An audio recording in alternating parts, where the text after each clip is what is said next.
আমি যাদের সাথে 1992-93 সাল থেকে এই ঘোষাঘাটের রাজনীতিতে সম্পৃক্ত হয়েছিলাম, তার মধ্যে এই ঘোষায় এই কালীঘোড়া বাজার ছিল বিএনপির একটি ঘাঁটি। এই ঘাঁটিকে যিনি পরিচালনা যারা করতেন তার মধ্যে আমাদের প্রয়াত নেতা, যাকে গত আওয়ামী লীগ ক্ষমতায় আসার পরে খুন করেছিলেন, যিনি যার বাড়িতে আমরা আশ্রয় নিয়েছিলাম, জনাব সরকার মনিরুজ্জামান, যিনি আমাদেরকে আশ্রয় দিয়েছিলেন।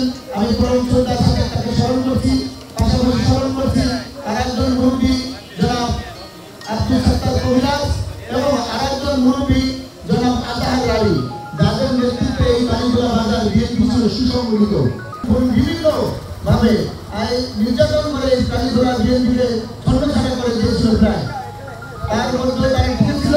আজকে যে অফিসটি উদ্বোধন হচ্ছে, আসলে আমরা কেন অফিস উদ্বোধন করি, এই পার্টি অফিস কেন উদ্বোধন করি?